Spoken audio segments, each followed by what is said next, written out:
Hello friends, welcome you all in today's session. In this session, we are going to discuss about Gandhiji's Hind Swaraj. And friends, from examination point of view, this is very important question. Friends, here we will cover all those important points which are going to help you in your examination to answer the question. Friends, इस topic को इस तरह समझेंगे कि इससे related घुमा फिरा के भी अगर कोई एग्ज़ाम में आपसे क्वेश्चन आता है तो जो इन्फॉर्मेशन आपको यहाँ पे दी जाएगी इस सेशन में वो आपको आपका आंसर फ्रेम करने में हेल्प करेगी. So in this session friends, our focus will be on Hind Swaraj. And friends, I will share कुछ basic information on the life of Mahatma Gandhi in a slide. So आप उसको वहाँ से नोट डाउन कर लेना.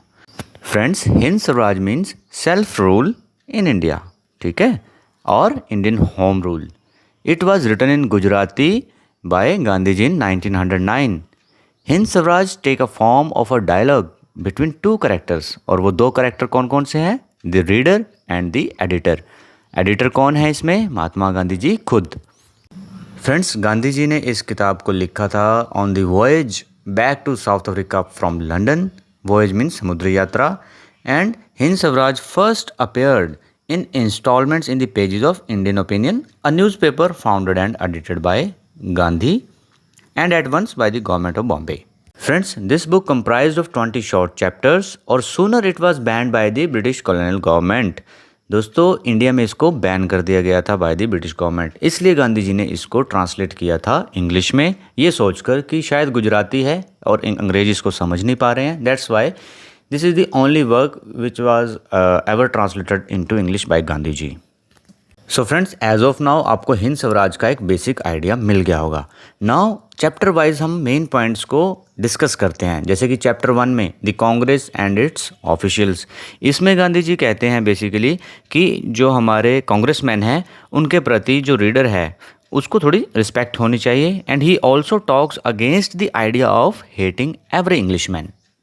Chapter 2 the partition of Bengal. इसमें कहते हैं एडिटर कि जब लॉर्ड कर्जन ने डिसाइड किया in the favour of partition of Bengal, the real awakening of India took place. Next is discontent and unrest. असंतोष और अशांति. एडिटर कहते हैं कि every reform must be preceded by discontent.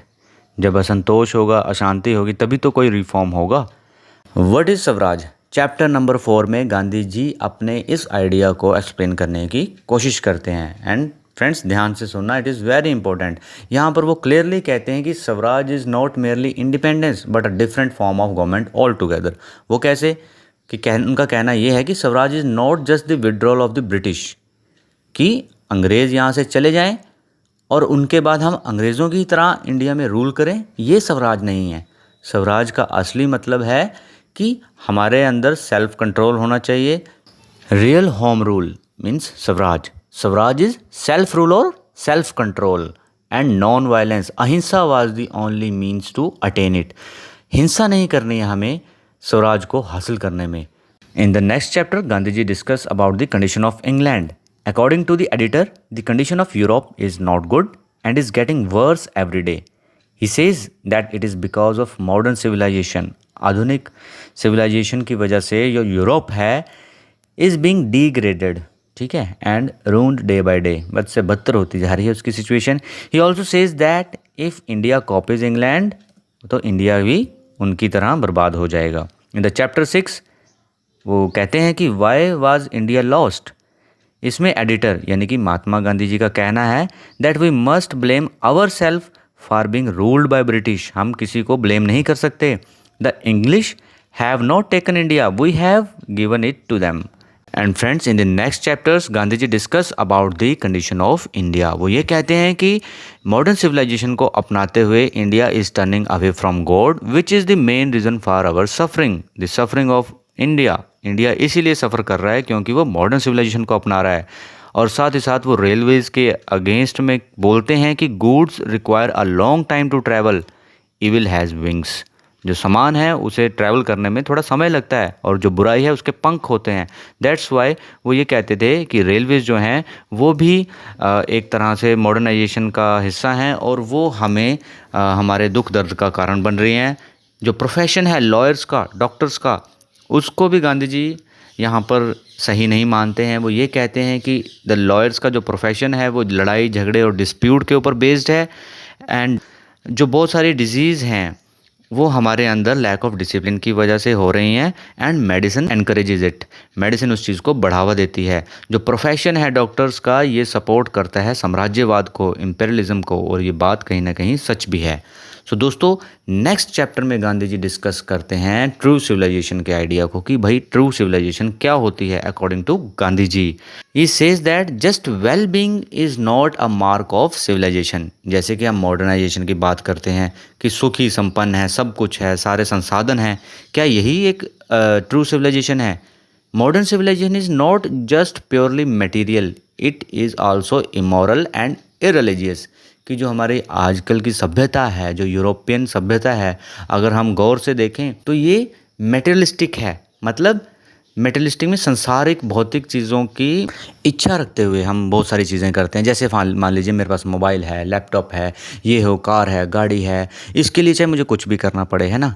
थोड़ा मेटेरियलिस्टिक चीज़ें, हमें ये चीज़ें मिलती हैं तो हमें ज़्यादा सुख शांति मिलती है, लेकिन वो भूख कभी कम नहीं होती है। इसलिए गांधी जी कहते हैं it is also immoral and irreligious. एक तरह से ये हमें अध्यात्म से दूर लेते हुए चली जाती है, और ये अशांति जो है ये हमारे दिमाग में अपना घर कर लेती है, और हम और चाहिए ये सब करते हुए हमारे दुखों का कारण एक तरह से यही है।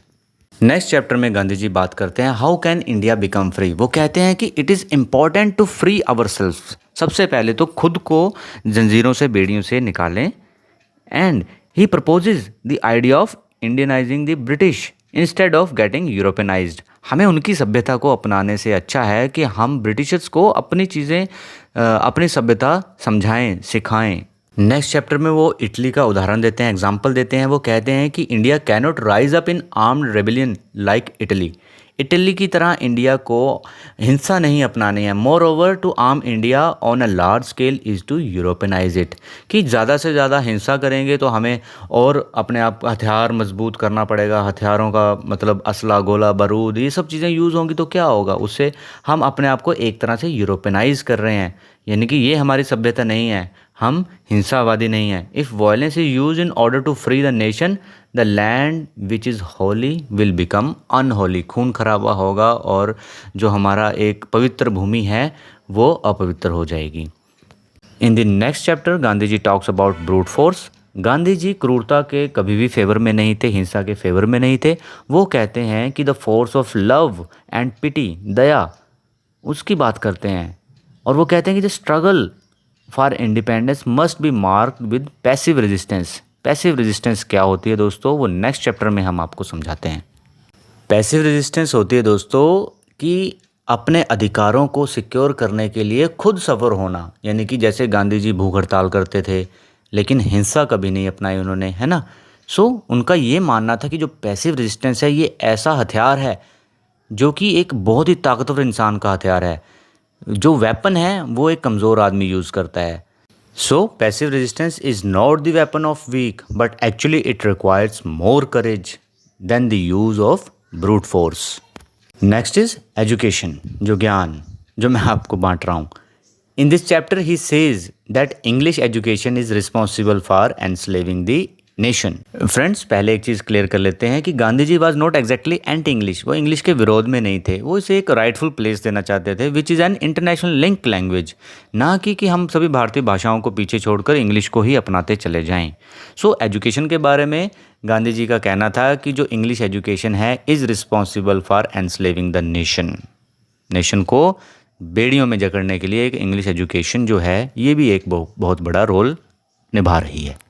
English education was a system devised by Lord Macaulay and his successors to provide a class of persons, Indians in blood and color, but the English in taste, in opinions, in morals and intellect. Means वो सिर्फ देखने में ही भारतीय होंगे, बाकी उनके अंदर जो कुछ भी सोचना विचारने की जो क्षमता है, जो उनका खाने पीने का स्वाद है, या फिर कुछ भी कहिए, वो अंग्रेज़ों जैसा हो। इस तरह की क्लास को उन्होंने बनाना चाहा था इंग्लिश एजुकेशन देकर। और आज आप ये सब भली भांति जानते हैं कि बहुत सारे ऐसे एग्जाम्पल हमारे सामने हैं। इंग्लिश एजुकेशन के रिगार्डिंग गांधी जी कहते थे कि जो भी उनकी वैल्यूएबल बुक्स हैं उन्हें हमें अपनी भाषाओं में ट्रांसलेट करके समझना चाहिए, पढ़ना चाहिए और साथ ही साथ रिलीजियस एजुकेशन को प्रायोरिटी देनी चाहिए। सभी धर्मों के लोगों को अपनी अपनी भाषाओं का ज्ञान होना चाहिए। साथ ही साथ जो हिंदी है वो हमारी नेशनल लैंग्वेज होनी चाहिए। और गांधी जी कहते हैं कि ये जो इम्प्लीमेंटेशन ऑफ मशीनरी है वो लोगों को गुलाम बना देगी। और वो कैसे? क्योंकि वो मशीनरी को इक्वेट करते हैं with capitalism and says that capitalism is also responsible for imperialism. So conclude करते हैं दोस्तों, गांधी जी वो ये कहते हैं कि in order to attain Swaraj यानी कि सेल्फ रूल, जिसे हम होम रूल कह रहे हैं, it is important for both moderates and extremist to join force. जो गर्मपंथी नरमपंथी हैं उनको एक साथ काम करना पड़ेगा। The British should be asked to stop their atrocities. और साथ ही साथ people of India should avoid English language and lawyers and doctors must help people. उन्हें लोगों की मदद करनी चाहिए, जो लॉयर्स हैं, डॉक्टर्स हैं, ना कि उनकी मजबूरी का फ़ायदा उठाना चाहिए। Real home rule is self rule और self control. The way to it is passive resistance. In order to exert this force swadeshi is in every sense is necessary. Swadeshi, अपने देश की बनी हुई चीज़ें, ये अगर हम इस्तेमाल करेंगे तो हम बहुत ही जल्दी अपने देश को बहुत दूर तक लेके जाएंगे, जिनके ऊपर अभी भी काम हो रहा है। ठीक है दोस्तों, जैसे न्यू एजुकेशन पॉलिसी के अनुसार बहुत सारी जो भी हमारे कॉन्स्टिट्यूशन में, संविधान में 22 रीजनल लैंग्वेज हैं, उनको ट्रांसलेट, उनमें बुक्स को ट्रांसलेट किया जाएगा, है ना। और इस तरह से एजुकेशन हम तक पहुंचाई जाएगी ताकि हमारी भारतीय भाषाओं को बढ़ावा मिले। मेक इन इंडिया, स्वदेशी, ये सारे स्टेप कहीं ना कहीं दोस्तों अगर आप रिलेट करेंगे आपको देखने को आपके आसपास ही मिल जाएंगे। और एग्ज़ाम में जिस भी तरह से क्वेश्चन आपको पूछा जाए, ये कुछ क्वेश्चंस हैं प्रीवियस ईयर्स, तो आई होप कि आप इस पूरे सेशन को सुनने के बाद अपने आंसर को यहाँ से डिराइव कर सकते हैं और अपने पॉइंट ऑफ व्यू भी आप अपने एग्ज़ाम में आंसर के रूप में लिख सकते हैं अगर एग्जामिनर आपसे पूछता है। सो फ्रेंड्स, इसी के साथ हम आज का सेशन समाप्त करते हैं। मिलते हैं ऐसे ही किसी सेशन के साथ, तब तक के लिए धन्यवाद।